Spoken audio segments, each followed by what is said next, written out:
Walaupun Dangke ini lahir di pedesaan, tapi layak untuk go internasional. Rasanya enak banget dan pas banget. Nggak kalah sama keju-keju biasa.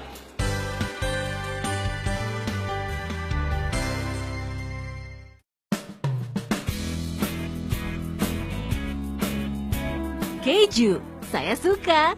Keju memang bukan olahan kuliner asli Indonesia. Mitologi Yunani kuno menyebutkan Aristeus sebagai penemu keju.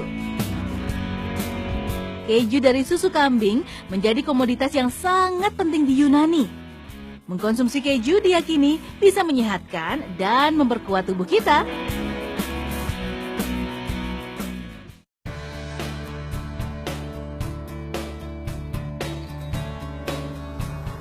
Tapi Tania nggak akan ke Yunani untuk mencicipi keju. Di Sulawesi Selatan ada kok yang mirip dengan keju. Berbahan dasar susu kerbau atau sapi, namanya dangke. Tepatnya di Desa Pinang, Kecamatan Cendana Enrekang. Desa ini berada di sebelah timur Sungai Sadang, sungai terpanjang di Sulawesi Selatan.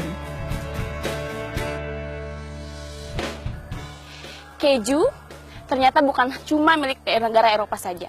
Di sebuah desa di Enrekang, Sulawesi Selatan, warganya bukan hanya rutin mengkonsumsi keju, tapi bahkan memproduksinya.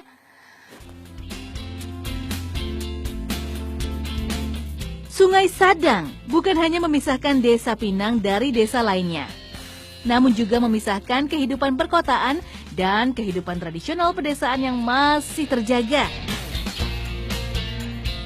Warga Desa Pinang memang hidup dalam balutan tradisi yang kental. Mereka juga masih mempertahankan mata pencaharian para leluhurnya, yaitu beternak sapi perah. Susu yang dihasilkan tidak dipasarkan dalam bentuk segar. Semuanya diolah menjadi dangke, nama keju tradisional yang diproduksi warga Desa Pinang.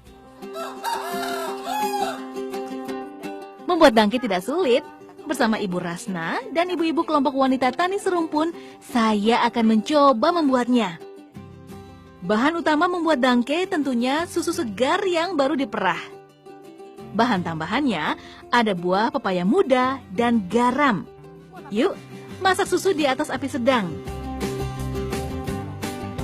Siapkan buah pepaya muda dan kupas untuk diambil getahnya. Kemudian, tambahkan sedikit air sebagai pelarut. Masukkan larutan getah pepaya 2 sendok saja untuk 10 liter susu. Setelah itu, tambahkan garam kasar. Ini fungsi getah pepaya ini buat apa sih, Bu? Buat mengentalkan susu, Mbak. Oh, jadi supaya susunya kental ya, Bu ya?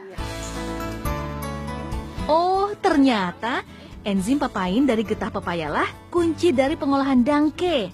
Seperti pembuatan keju pada umumnya. Enzim papain dibutuhkan untuk memisahkan air dan molekul protein pada susu. Getah pepaya adalah sumber papain alami. Pada skala industri, enzim ini juga digunakan untuk bahan kosmetik dan farmasi. Nah, pemberian garam selain sebagai perasa, juga berfungsi sebagai antifungi dan pengawet alami. Nah, saat susu yang dipanaskan mencapai suhu sekitar 70 derajat Celcius, enzim mulai bereaksi. Ditandai dengan menggumpalnya kepala susu alias proteinnya. Protein inilah yang nantinya menjadi dangke. Wah, ini udah mulai terpisah ya, Bu? Iya, Mbak. Protein sama airnya, Bu? Sama Ya? airnya, Mbak. Oh, airnya kelihatan bening. Terus ini proteinnya tuh kelihatan banget nih. Menggumpal-gumpal gini, Bu ya? Harum ya, Mbak. Harum banget, Bu. Tahapan selanjutnya adalah proses pencetakan sekaligus penirisan. Protein susu dicetak di dalam tempurung kelapa yang diberi sedikit lubang pada bagian bawah untuk mengurangi kadar airnya. Setelah berkurang kadar airnya, protein susu saling melekat. Dangke pun menjadi padat seperti puding.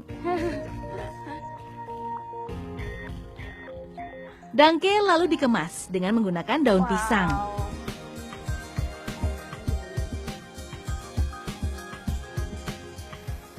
Wah, akhirnya kita selesai membuat dangke. Terus ini akhirnya kita taruh di mana lagi, Bu? Di bawah situ, Mbak. Taruh sana. Yuk.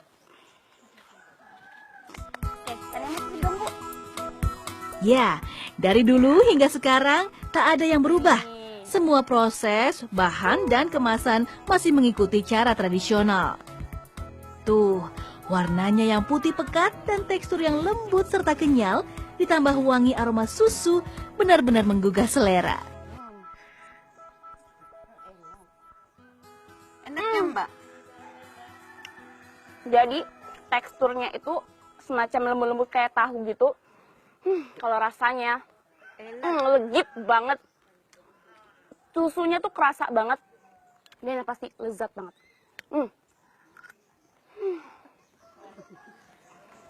Mantap. Danke dari sifat dan teksturnya termasuk golongan keju lunak atau soft cheese. Karena kadar airnya lebih dari 40%. Soft cheese lain yang dikenal di dunia adalah cottage cheese, keju feta, dan mozzarella. Soft cheese memiliki ciri berwarna putih, bersifat elastis, dan basah. Rasa susunya pun masih sangat kuat. Sayangnya, tak banyak yang tahu bahwa Indonesia juga telah memproduksi soft cheese tradisional. Meski dalam sejarahnya, lahirnya nama Danke juga tak terlepas dari pengaruh asing. Konon, di akhir tahun 1800-an, warga sekitar selalu menyediakan Danke untuk para opsir Belanda. Ketika menikmati Danke, mereka selalu mengatakan Danke well, yang artinya terima kasih. Dari sinilah nama Danke berasal.